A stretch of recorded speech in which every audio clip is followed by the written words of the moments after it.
Welcome to the Common Man Football Show. My name is James Coburn, and today's episode, we're going to be talking about NFL Draft Bust Analytics, specifically Justin Gilbert. And I know I keep picking on the Cleveland Browns a bit. You know, I did a Mingo video, and now I'm doing a Justin Gilbert video. But in order to learn from the mistakes, in order to hit on players more consistently, you have to learn from the mistakes. You have to learn from the failures. You have to learn from the busts. And with this particular series, you know, the NFL Draft Analytics series, at least bust series, I wanted to discuss players where analytics gives many, many reasons as to why they weren't successful. There are definitely players out there who are truly busts in the sense of we don't really know why they didn't make it. Guys that had the production, had the athleticism, had all the sort of traits on paper to be a successful player, and it just didn't work out, if you will. So those to me are like true busts. Guys that, even though everything in terms of data was pointing towards success, they didn't make it. But the guys I wanted to highlight in this series are guys where it was readily apparent on paper that this guy should never have been a top 10 pick. Where there was enough stuff in terms of data on paper that there should have been a big red flag. There should have been that moment where the data analyst gets up on the paper and screams, "Don't do it, don't draft this guy." And those are the types of players that I really wanted to highlight in this series because, again, I think people can learn from this. They can learn in the future, like these are the things you need to be looking for. These are the things you need to watch out for. And I think many of these guys I'm highlighting hopefully will give you guys an idea of some things you should be looking out for as well in the future, so you don't end up being that team that picks that bust, picks that player that ends up not being as good as you thought he was going to be. So with Justin Gilbert, the main metrics or data we're going to be looking at is we're going to be looking at production data, specifically with a term called defensive market share production data. And the best way to explain what defensive market share production data is you take an individual defensive statistic and you divide it by the team total statistic. So for example, if Justin Gilbert had 10 pass deflections on a team that had 100 pass deflections, and Justin Gilbert had 10% pass deflection market share data. But what you do with that number is you take that number and you compare it to every other cornerback performance since the 1989 NFL draft class. And then, boom, you're able to compare players based on how they performed in these individual metrics. You're able to see how the All-Pro players performed, how the Pro Bowl players performed, so on and so forth. And then, of course, we're going to look at athleticism data, specifically the explosive lower body strength score, which is the vertical and the broad jump measured against mass density. The speed score, which is the 40-yard dash measured against mass density. Then the flexibility score, which is the short shuttle and three cone measured against mass density. Of course, mass density is weight divided by height. Those things are also be pretty important as well when we discuss Justin Gilbert and some of the sort of ramifications of him. So, but the bottom line is those are the main sort of data points we're going to be looking at. We're also going to be looking at what his NFL production has looked like so far. In terms of what he is qualified for and how he looks, and then just come to some conclusions about what can we learn from Justin Gilbert in the future of cornerback evaluation, so that we don't make the mistake twice or again and again and again. So let's get to Justin Gilbert in terms of his production and his athleticism at the college level. So starting with Justin Gilbert in terms of his production.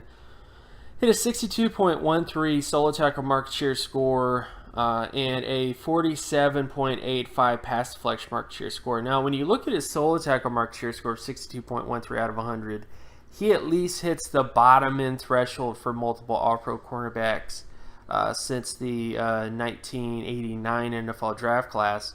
And his pass deflection market share hits at least above the bottom end threshold in terms of Pro Bowl players.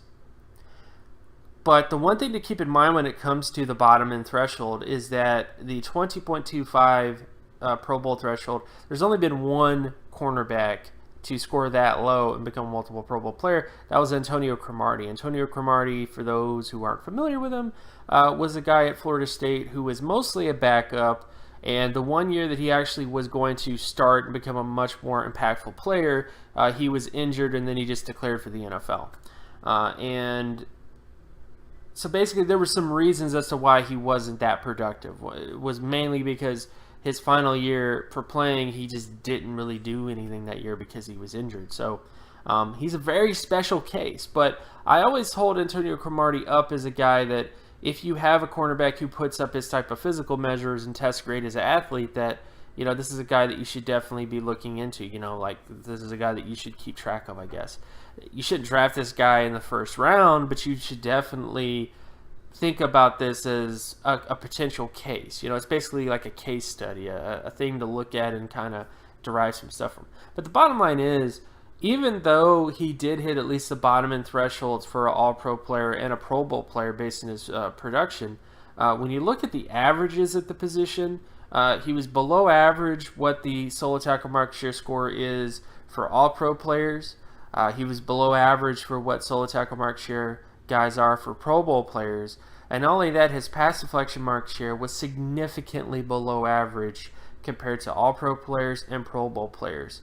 Essentially, this is not a top 10 pick. I mean, this is definitely somebody who is interesting, who's intriguing, because he definitely hit the solo tackle score, but his pass deflection market share was so low, you know, below average in terms of his pass deflection market share score, and below average in terms of all-pro players, below average in terms of Pro Bowl players, that this is not somebody you draft in the top 10. You don't draft a guy that's this risky in the top 10, a guy that has significantly below average pass deflection market share. And I do understand that he has great athleticism. I mean, just to get to his athleticism, he had an 82.42 explosive lower body strength score, a 99.46 speed score, and a 75.95 flexibility score. And based on his athleticism score, he does match up fairly well with like great cornerback athletes in terms of all pro players and Pro Bowl players. His flexibility score is below the minimum threshold for all pro players, but like, yeah, Justin Gilbert is a great athlete and he ran really, really fast. But the question that nobody was asking, at least the Browns were asking, is why did a cornerback who was a full-time starter in one season, because the one guy in particular, the 22, again, the bottom end threshold for Pro Bowl players is based on a guy who basically was injured his entire last season. You know, like that is who we're comparing to. So throwing him out, just throw Antonio Cromartie out of the equation. Here you have a guy who is a tremendous athlete who wasn't able to hit the average for solo tackle market share of all Pro and Pro Bowl players, and not only that, had significantly below average pass deflection market share compared to his peers. Significantly below average. I mean, the average for pass deflection market share for all pro players is 78.34 out of 100, and Justin Gilbert was 47.85 out of 100. And when you're drafting a cornerback in the top 10, you're drafting a guy that you think has the potential to be an all-pro player when it's so readily apparent based on his pass deflection market share, based on this production data, that there was no business for him to be in the top 10. No reason for him to be in the top 10. I mean, sure, he has great athleticism, but again, if you don't match production with athleticism, I mean, it's what I tell most people. If you have a guy that's a great athlete and he's not productive, something is wrong. You know, I'm sorry, but you need to have these things match up. You need to have a guy that has the athleticism and the production to match his athleticism gifts. And in Justin Gilbert's case, that just was not there. It was a disconnect. He definitely had great athleticism, but his production just didn't even hit the average for what you're looking for at All-Pro and Pro Bowl sort of threshold. So he never should have been a top 10 player. It's that simple. And based on his production so far in his career, and again, total impact PER is a number that takes into account solo tackle market share at the NFL level, interception market share at the NFL level, and pass deflection market share at the NFL level. And Justin Gilbert is been below average his entire career in the NFL. And in terms of total impact, and his worst season overall was, of course, in 2015. And 2016 didn't really do enough to really qualify for much of anything either in 2016. So the bottom line is, when it comes to Justin Gilbert is when you are drafting cornerback in the top 10, you better be pretty dang sure that his production is matching where it needs to match in terms of previous players. And if it isn't matching previous players, I just would not do it. It's too risky. It's just not worth it. It's not worth it to draft a guy who you have major questions about in terms of their production, because that's Justin Gilbert. Again, tremendous athlete, but if your production doesn't match your athleticism, then I would not view that guy as someone you should value highly. That is someone that, Justin Gilbert day 2 would have been a little bit better. Justin Gilbert day 3 would probably be even better. That would probably be like the best place to value a guy like that. A guy that, because I always view day 3 as a time where you take guys who have some really, really positive things, but have a lot of flaws. And that's Justin Gilbert. He has really great athleticism with very, very poor pass deflection market share production and overall production in general.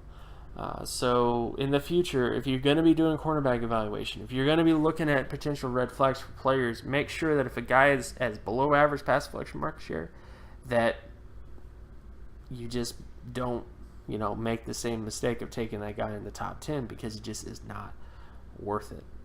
So again, my name is James Coburn. You can find my work at draftcoburn.wordpress.com. You can also follow me on Twitter at Geometrics. And if you like this content and you want more content like this, be sure to leave a like and subscribe. Share this video as well with anybody that you know, and I will talk to you guys in the next video. Peace.